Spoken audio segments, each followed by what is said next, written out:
Welcome to Image City Photography Gallery's newest show, and here to tell us about it is the organizer of the show, gallery partner Gil Maker. The gallery closed down because of the virus. We were trying to find ways to connect with the photographers in the area.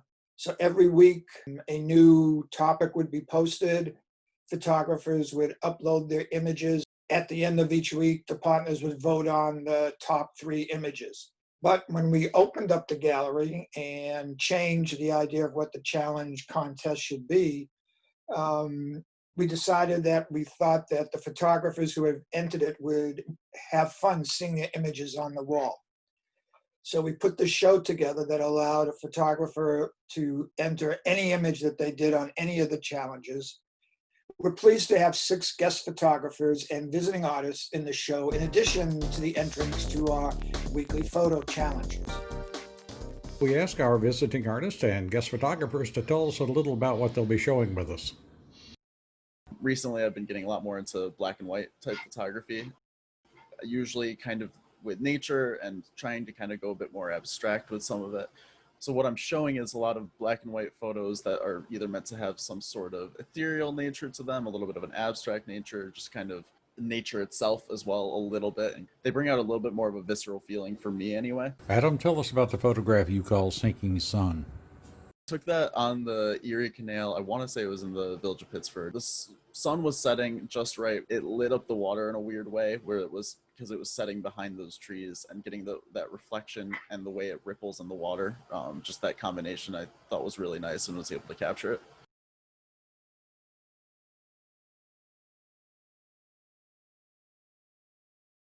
So this is the old Buffalo State Asylum for the Insane, and it's now called the Richardson Olmsted Complex. It was a very complex experience that I had. So on the one hand, it's an insane asylum. The atmosphere is sort of dark and haunting and disturbing. Even if you don't know the details of the human lives that were lived there, it still occupies your brain. Laura, tell me about that interesting yellow hallway. You've got this interesting light coming in through the doors and the windows, and these like amazing colors on the walls. The place is falling apart and it's depressing, but you have all of these areas of unexpected beauty. Well, it's a little bit different. I decided this time to shoot some new photos. I'd been observing the traffic light control boxes around town and how they'd been painted up, and different artists had done different things. I'd seen those in my walks.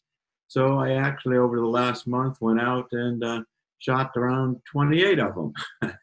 It's a project for me, I wanted to do something different. I needed to get motivated, get the mojo flowing again on the photos. So that's a collage I've done that I'm going to print up and put in a 20 by 24 frame. 6 of them in larger 16 by 20 frames, and put around this. Do something a little different during the pandemic here. Because of COVID-19, I could only go back home in France by the end of June. And so I had to stay 2 weeks in quarantine. And then I said, when it stops, I'm going to take a walk, taking different paths every day for 3 weeks. So the 12 images in the gallery are just a very short summation of 3 weeks of photographing every day. The one picture that I choose, a little tree, used to be my schoolyard when I was in kindergarten, primary school, and middle school. And the only thing that's left of that schoolyard is that tree in the background. And so I needed the tree to be green, but at the same time, if you look in the schoolyard on the surface, there are colored dots, which were put there for the kids at the end of the school year because of COVID.